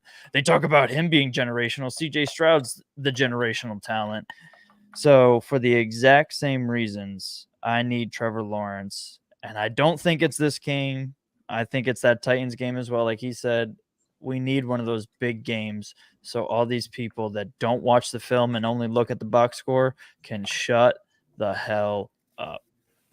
Nice. So amongst Jags fans, is there like actual talk about Trevor might not be the guy, or is that just amongst like other AFC South teams? Because That's It's crazy main- to hear that. It's mainly the AFC South teams because the lies that we heard Titans fans tell after that 4 touchdown performance from Will Levis is wild, and they're very much a recency bias type group, like one play and they are getting fitted for a gold jacket. The next one, they should probably be cut and flipping burgers. Like, it is very much hitting every extreme with these fan bases.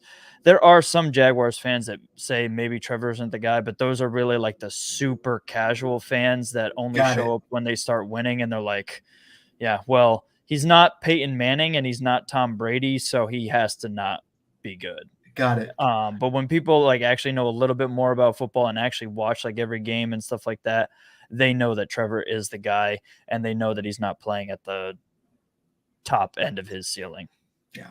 It's like the 49ers fans that still say they should sign Kaepernick. Oh, boy. Oh, Jesus Christ. I know you don't know anything. Yeah. Listen, even if Kaepernick was good when he left the league, it's been how many years wasn't. since? Yeah, exactly. Yeah, They let they him go still move on. say, it's but too he's far gone. training. He's training on his own. Yeah, Bro. that's the same. Kaepernick is just Black Tebow. Like, that's what everyone said about Tim Tebow Black too. Tebow. Like, They both even kneeled on the field, right? Like, that's great. Yeah. So he's, Tebow is the anti-Kaepernick. Kaepernick's the anti-Tebow, right? Like, they're That's two. It's hilarious. the yin and the yang, right? Like They need each um, other. Yeah. So anyway. I got some questions for our guests, though, right? So I noticed that you guys, I know how close the score was, but I felt like you guys had a really good game against the Bills overseas. What's the talk in town and amongst the fans? Are they going to ship this team to No, the they're UK? not. Like, what's going on? Is Shad like? It will never happen. They just spent 140 something million on a brand new state of the art practice facility. Shad Khan has invested like a $250 million in businesses in parts of downtown.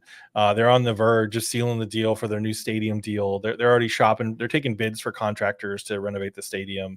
Shad Khan is a businessman, and Shad Khan He's going to build a 4 opportunity. seasons down by the stadium. Yeah. Like, he's very heavily invested in Jacksonville, and the logistics of an NFL team going to London just aren't there. Yes. Like, the Bills fans talked all week about how they were jet lagged all week, and then that went on for 3 weeks of them not playing very well. They were all so jet lagged. Like, if teams really think it's that much of a disadvantage, and players have come out and said it, then there's no logical way that there is going to be teams flying out every single week to these. It doesn't add up. There is a way that the league can do it, right? So if I were the league, what I would do is, if we had a team there, they get all 8 of their games, either the first half or the second half of the season, or 9, depending on how the coin flips that year, right? They get all of them at home, and all of their opponents have to be coming off of a bye or a Thursday night game the week before, so it gives them extra time to try to compensate for some of the travel. Now, I don't know that the NFL is willing to commit that way, but I mean, the Jaguars are the London team. Like, when I think of London games, I'm not trying to be funny at all. I think of Jacksonville. Yeah, I think that's your guys home away from home, and you guys go out there and kick ass. They're so comfortable out there all the time. Well, yeah, recently I think we were like 500, and I think we won one game above 500 with the second win there. Yeah, so the Jags at first were not good in London. So I've been on a couple podcasts with people from London and talked to a bunch of fans in London. Nobody in London considers the Jaguars their team. They're fans of the NFL, and any team that comes to town. When you go to those games, we talked to Jags fans that have been there. It's filled with jerseys of all the different teams in the league. People are coming to see a football game. The NFL really wants the London Jaguars to be a thing for one, the little 1-2 games a season that they do it. But it's not gaining any traction, right? Because it's like most Americans with Premier League soccer. Like, most Americans do not have a hardcore Premier League team, right? Some do, but not a lot. And a lot of people just like the sport of soccer and they want to see it played at the highest level. Well, the reverse is true in England. I think Shad Khan was smart to take the pools of money that the NFL threw at them to go over there for a game, right? And he basically, He has made very much. I mean, he's been vocal on the record saying he has no intentions of moving the team. I think the only scenario where the team gets moved is somehow the stadium deal falls through, because that's usually when you see a team move. The stadium's got to be renovated so that they can have more high-priced sponsorships and more luxury boxes, things that really generate a bunch of top-end revenue for them. Because let's be honest, like the 400 level seats in any stadium are not huge money makers for. For the franchise, right? The franchise has tripled in value since Shad Khan took it over. If you hear someone like Danny Cannell was running his mouth, former FSU quarterback, was running his mouth on NFL Network this week, and a local guy, Pete Prisco, was on a show with him and just took him to task. It's lazy reporting. I, as a Jaguars fan, have no concern that the Jaguars are going to leave Jacksonville anytime in the foreseeable future, with the small caveat that if our stupid idiot governor, or not governor, but mayor in Jacksonville that was recently elected, who's a former newscaster, this woman, TV personality. She's the I call her the female Democrat Trump, because that's basically what she is. She rode like a little bit of a cult of personality into office. So if she doesn't get a stadium deal done for whatever reason with the team, then that opens a door that I think nobody wants to have open. But I think that's maybe a 2-3% chance of happening. I don't as far to say that if they move, I don't think it's out of the country. If it does come down to it, I think if they move, it's still somewhere in the States. Yeah, somewhere else, maybe somewhere else in Florida. Orlando's really the only other option, and Orlando, it won't fly. Orlando's a transient town, right? Like there's not a lot of there's not enough people that stay there all the time to support, and traffic is terrible in Orlando. Orlando's an awful place. I think it sounds is like Vegas to me. Sounds like San Francisco.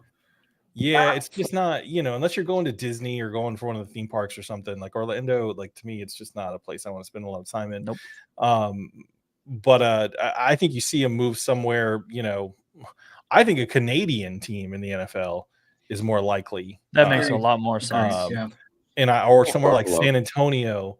I think Texas is sort of an untapped market to an extent. There's just so many people in Texas there. I think in the Midwest, there's a couple spots that you could argue. St. Louis should get a team back. St. Louis should Mexico. Imagine a team of Mexico, bro. That money in Mexico. Yeah, man, you get sponsorships from the drug cartels. That'd be wild. You'd be living like a kingpin. Free, you get half off a dime bag. When the Jags win. Build a nice stadium in Juarez. Another little piece to the London thing. The fan battle Jaguars fan battle page actually put a comment up. What general manager is going to pay that out of country? Like what players are going to go and pay that out of country tax that's way higher than what it is here? And another piece of that, the teams that are in the division of the team that gets moved out of the country, they are forced to play an international game at least once every single year. They're not going to want to do that. They will have to do that once a year, every single year for the end of time until there's another division realignment. So I don't see a logical way that an international team happens unless it's on the continental Americas. I think it's more likely that you see. Go ahead. No, go ahead, Josh. I think it's more likely that you see a longer slate of games in the beginning of the year, where there's a game almost every week in London until you get towards the last 6 or 7 games, where they don't you don't want someone saying, well, it affected my ability to make a run for the playoffs because I had to travel over to England, right? I think you're going to see more games. I thought the game in Germany was wild to watch with the crowd when the referee came out and announced the penalty in German, and the crowd just went. The biggest cheer I heard the whole game was when the guy said the penalty in German, and the crowd just went crazy. So I think you'll see some more stuff like that. I want to see them do. I want the Jaguars to travel to other locations that I want to go to. Like let's play a game in Tokyo. Let's play a game in Iceland. Let's go some places that I want to travel anyway, so I can kill two stones. One bird, so. That's crazy. Yeah, I was going to say. Are you going to the game on Sunday, Emma? No. Okay. No. All right. Josh, are you in Jacksonville? Sorry if you said it already. Yeah, I'm in Jacksonville technically. I'm in a tiny little podunk town just south of Jacksonville, but I'm 30 minutes away. But in Jacksonville, everything is at least 30 minutes away from everything else. I don't know how much you understand about the Duval chant that we do. Not Jacksonville. So the city of Jacksonville is in Duval County, Florida, right? And the border of the county. Yes. I never knew it either. Oh, man, this shit bothered me for years. I thought it was like a person. No. Well, it is. It is. Robert Duval. The county's named after someone, but yeah. Okay. So the border of the county and the city are the same. So the county is the city is the county, right? The city of Jacksonville is the largest city in the state of Florida in terms of square mileage, right? So it just has it's not necessarily population, whatever. So it's sort of this rallying cry, and people try, like, my boss that I work with, he's from Buffalo. He's weirdly a big Cowboys fan, but don't get me started on that. But he hates the Duval chant, and he's like, I don't understand why you guys don't do it. Everyone thinks that it's stupid, and I'm like, the more you hate it, the more we love it. And the fact that you don't like it, that you don't understand it, that you think it's stupid, that's music to our ears. I used to try to compare it to, like, we want to be the Raiders of the East. We want you to hate coming to our stadium. We want you to, and not because like something bad happens to you personally, but like because your team's going to lose and like you're going to have to hear.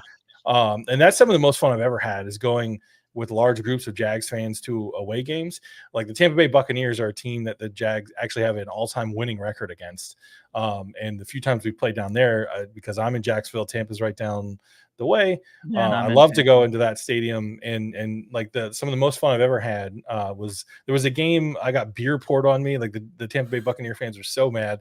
Was when Reggie Nelson played for the Jags, and Reggie Nelson knocked a guy out and knocked himself out in one play, and I stood up and cheered. I think I remember.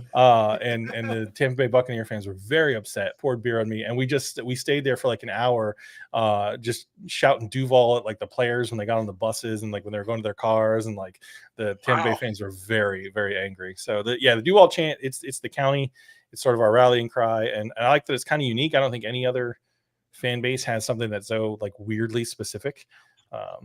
But what do you have to do? Like I've been to a ton of away games. I'm on the East Coast, and I'm a Niners fan. I've been a Niners fan, basically my whole life. I've been to games in Cali. I've been to games all up and down the East Coast. I've been to Ravens, Detroit, Carolina. This is going to be my first Florida game. New York, obviously, Philly, obviously, right? And I've never, not one time, had anyone get close to being physical with me, except when my son kicked over someone's beer. We were up in the nosebleeds in Washington, actually. And the guy started, I was like, hey, our bad. My son kicked it over. I'll go buy you another one. And then he started, you fucking right, you're going to buy me another one. I was like, oh, you know what? Now, fuck Yeah. right? Like that turned it around a little bit, but that was the closest to anything that I've ever had happen to me. And again, I'm right here in Philly. I've gone to the Eagles-Niners games, and I stand and I cheer loud and proud every year. What do you have to do to get someone to pour shit on you, dude? Like, what did you do? No, nothing. So the drunk people are going to do drunk people things. So I just happen to have a guy. I just happen to have a guy who was just very angry, and his beef with me was that I was standing up and cheering anytime the Jags did something.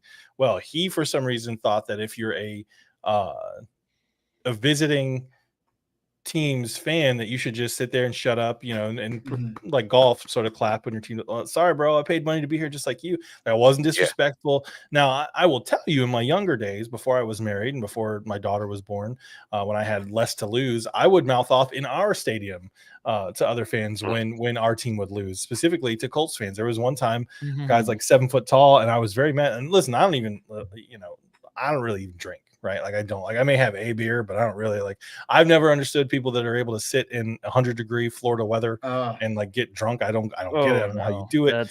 So I don't, but I'm angry enough at the Jaguars sober. I don't need to be angry drunk when they're not good. But I walk up to this guy, and he's got a Colts shirt on, and I'm like, hey, pal. And he turns around, and I'm like, have you ever even been to Indianapolis? And all right, let's go. Are you from, why are you a Colts fan? Are you from Indiana? He goes, no. I said, have you ever been to Indianapolis? He goes, no. I said, do you have family there? And like I'm going down the list of like reasons, and I'm like, well, get out of my stadium. Like I'm just like mouthing off, and like he turns around, and for some reason when he was far away, I didn't realize he was so tall. But I get to him, and I'm like looking up at him, and now I'm 6'2", like I'm not short. By any stretch of the imagination. But like I'm looking up at this guy, and then I see like 4 of his other friends show up, and they're all just as big as him. And I realized that I have made a grievous error.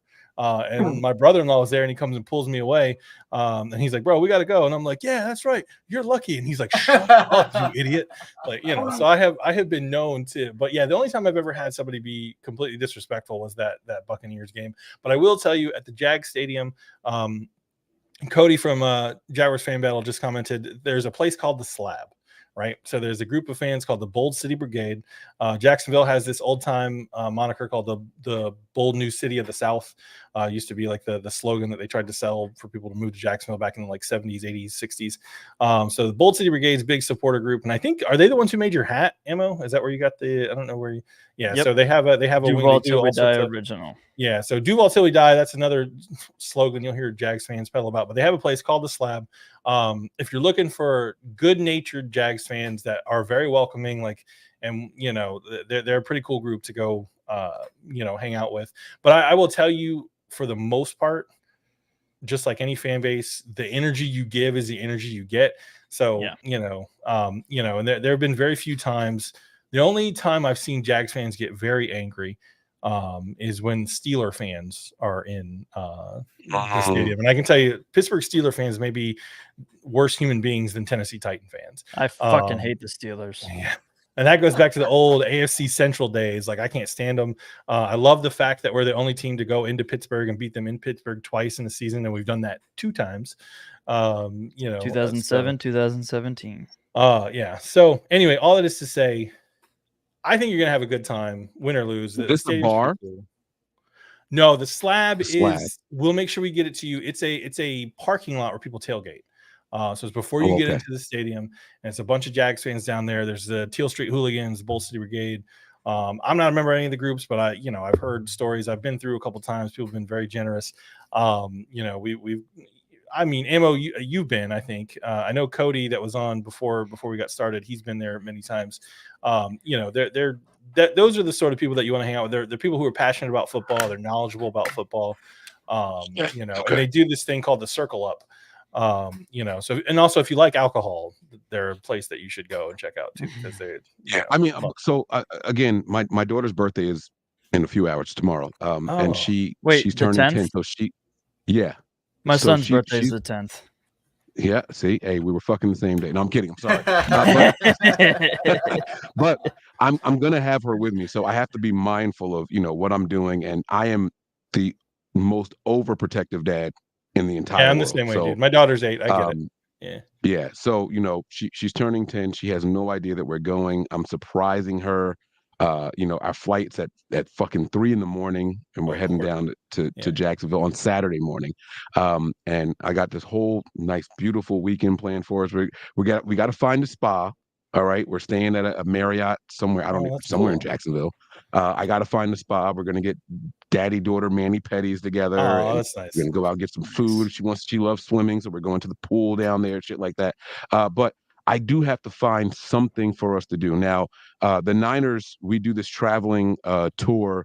Our guy John Chapman, he does he calls it the Gold Rush podcast, and they go to different cities, away games. And so we are going to go there. It's a child-friendly environment. Sure. And I would love to go out and you know, just see some of the different things. But what I'm not going to do is put my daughter in harm's way. I've put myself in a lot of stupid situations throughout life, but I'm not going to do that with my daughter there. So as long as it's not like a bar or I have to worry about people just acting stupid or anything like that. Like I said, my daughter's there. I think my first inclination would be to just walk away. Let's just go. But at the same time, I don't think you're going to run into violence or anything. Like, right. Well, I mean, you guys started the show with, it's the murder capital of Florida, and I know you guys like feed people to gators and put people in refrigerators and shit out in Florida. Not at the games. Listen, we give the alligators bath salts and we get them all hopped up. Yeah. And we send them into the neighborhoods of our enemies, and that's when all the murders happen. There you go. But no, at the stadium, there will be a ton of police officers all over. The Bolton Brigade. Listen, I'm not part of them, but I've been there many times. Yeah, there's food and there's alcohol, but that's at any tailgate that you go to. Mm-hmm. I will tell you also, in the stadium, you should go. The mascot will be there. They have something called the D-line, which is like this drum corps. They do like this little. They're all over like doing concerts and stuff. Like there's inside the stadium, there's some cool stuff to do. I've never felt unsafe at a Jags game. Now, when I have parks like 4 or 5 miles away, or like, maybe not that far, but like parked out of the sort of like downtown, like sports complex area, you'll see signs that say sports complex. There's been a couple times late at night going home from a night game that I was like, oh, okay, I don't know where I am. And if I got murdered right now, no one would be able to find me.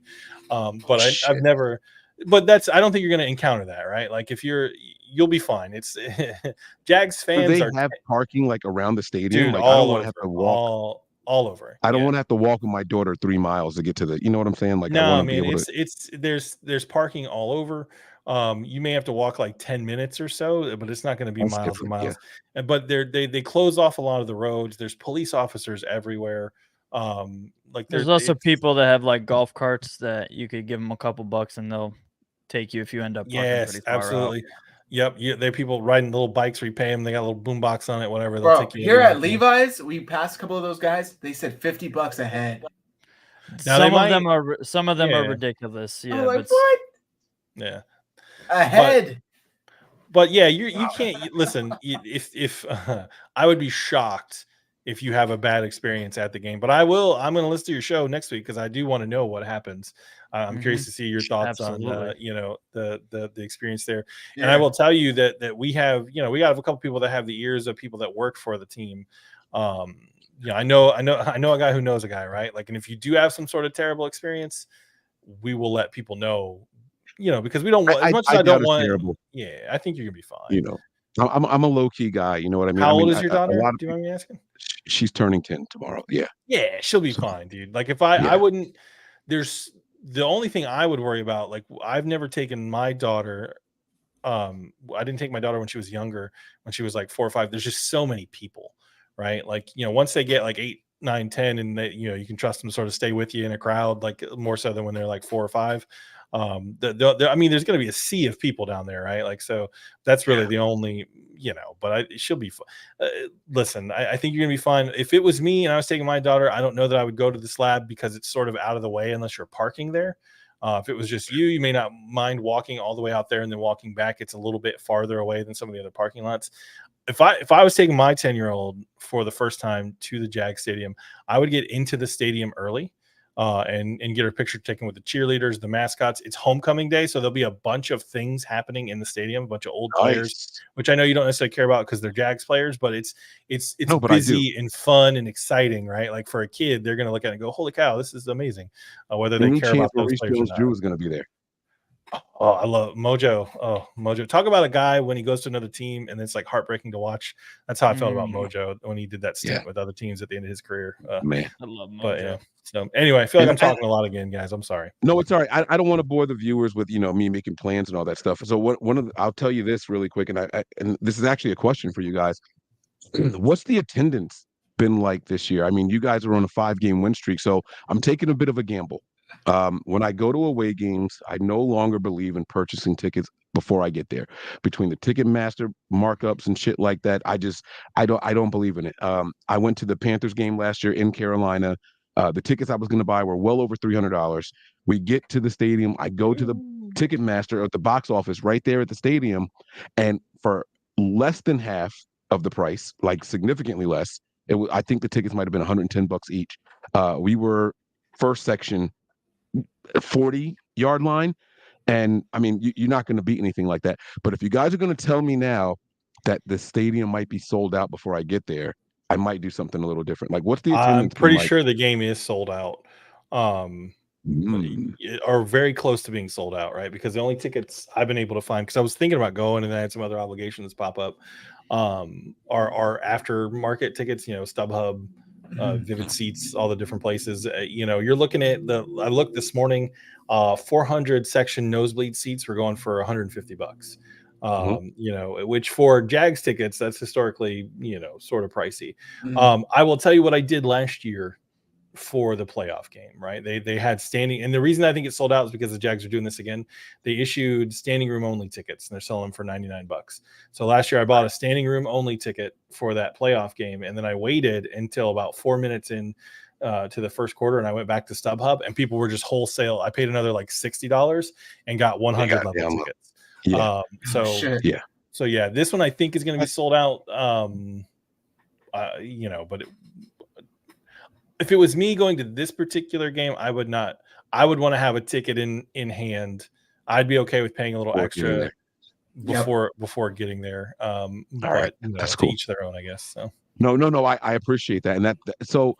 The thing is, the Panthers have been a bad team as of late, so I didn't have to worry about that. And like I told my wife, when we were discussing this, my only concern now is that the Jaguars are on a hot streak. They're one of the hottest teams in the league.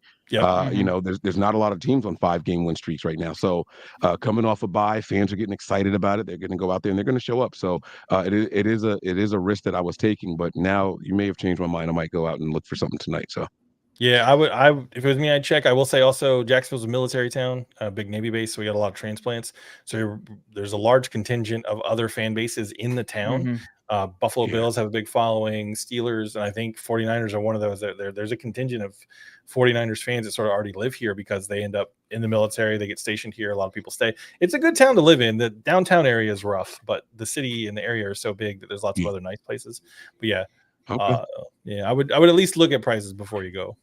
Yeah, we have a lot of attendance issues in the September slate of games when we have home games in September because that stadium there is no airflow. You will just sit and you will bake, and it's 95 degrees, like full humidity, and it is a miserable experience. So we get flooded with away fans in those September games when you start getting like October, November, where it's still warm. It's hotter than a lot of the other parts of the country, but it's not so bad. I think Jacksonville is supposed to be like 70 to 75 on Sunday.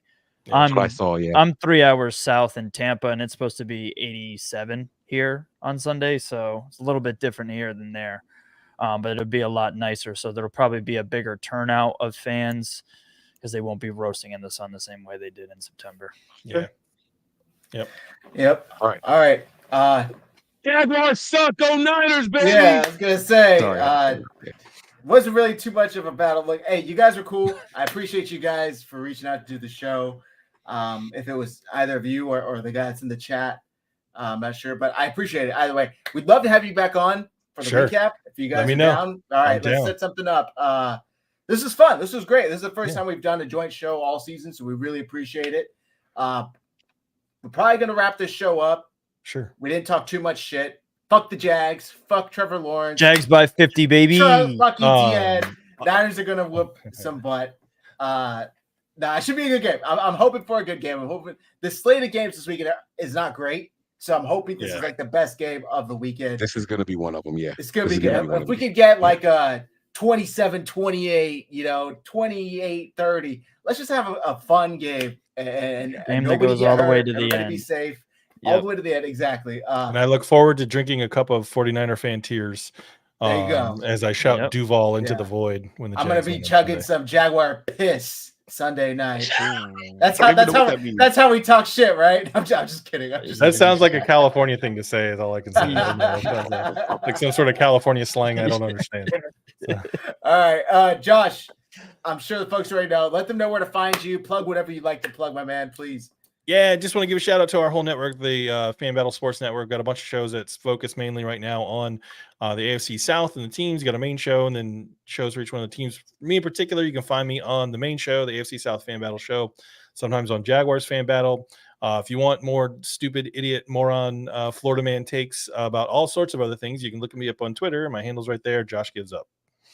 All right, Ammo, do the same, please. That same Fan Battle Sports Network that Josh was just telling you about, I do the main show on Monday nights where we recap the AFC South and do preview of the AFC South. I sometimes am on the Jaguars fan battle as well. And then I started my own little podcast with a group of my friends called the Bro Stop Yelling Podcast. And then on Twitter, you find me at Ammo Jags. All right. I love it.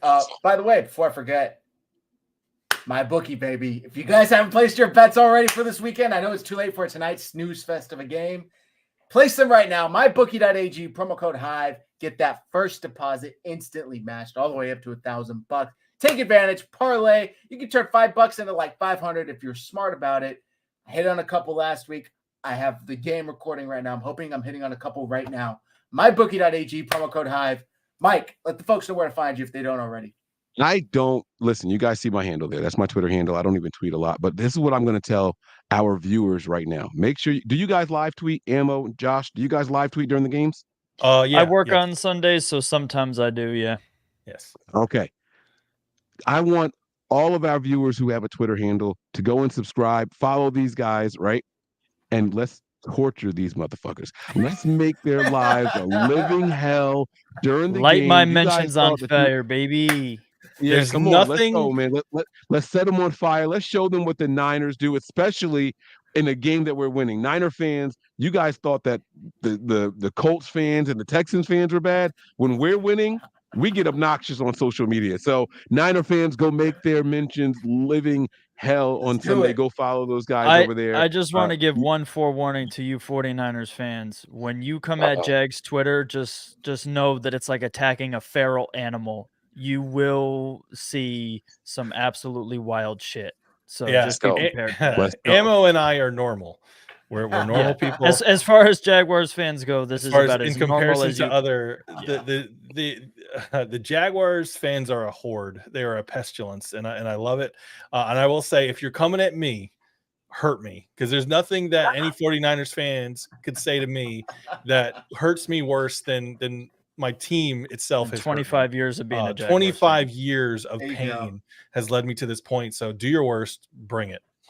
Wait, 20. So you're a day one fan? Technically, isn't the franchise only 25 years old? 26, 26 years old. So my dad was in the Navy. Real quickly, we moved to Florida. We were moving into our house here in this town when the day that Morton Anderson missed the kick that sent the Jaguars into the playoffs. I love the color teal. I was a Tampa Bay Buccaneers fan. I was born in Tampa. They had always sucked. I jumped ship from them, and then the Jaguars were good for a while, and they sucked, and then Tampa Bay won a Super Bowl. But anyway, so yeah, technically second season was when I moved here and became a Jaguars fan. So there you go. About that, man. That's dope. I mean, damn, that's damn near inception. I like it, man. Good for you, man. That's good shit. It's good shit. The OG bandwagoner. No, I'm just kidding. I'm just kidding. Yeah, technically, yes. Bandwagon the wrong way. He should have wrote it out a little bit more. He'd have got the Super Bowl under his belt. You know what I'm saying? I'm not gonna lie. I was tempted. I was tempted to jump back, and then I was like, nope, I two of them. Shout out to John Lynch, by the way. Okay, shout out to John Lynch on that book. So I will say, when I was a kid, before I was a Jags fan, John Lynch was my all-time favorite Tampa Bay Buccaneer player. Absolutely. It's a good one. It's a good one. Yeah. Guys, make their mentions a living hell. Go represent for the Niners in their mentions. We're going to camp out over there, guys. Make sure you let them know that, the 49ers Hive guys sent you. All right. But no, all jokes aside, man, I wish you guys personally nothing but health, wealth, and prosperity. But on Sunday, it's fuck the Jags, man. We're coming in there to handle business. Same and reverse ditto. Yep. Absolutely. All right. Thank you, Ammo. Thank you, Josh. It's been a great show. Great having you guys on. We'll set something up for a recap. Either way, it's going to be a good game and a great recap show. Thank you, everybody, for tuning in tonight. Hit like, hit subscribe, follow everybody. Our handles are on the screen. And that'll do it for this episode of Red and Gold Center Podcast / Jaguars fan battle. Kind of turned into more of a Jaguars chat, but that's cool. That's cool. It was a good show. So, all right. Have a good night, everybody. Take care.